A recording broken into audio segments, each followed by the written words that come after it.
Testing if popcorn will spike blood sugar.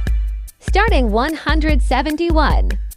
I'll be using 2 units of insulin and apple cider vinegar and having this 20 to 30 grams of popcorn. Okay, I just finished eating. See you at 1 hour. 1 hour later, 127. This means popcorn is fine to eat in moderation. And pairing something else like apple cider vinegar and avoid adding too much oils or any sugars, as these will spike the blood sugars.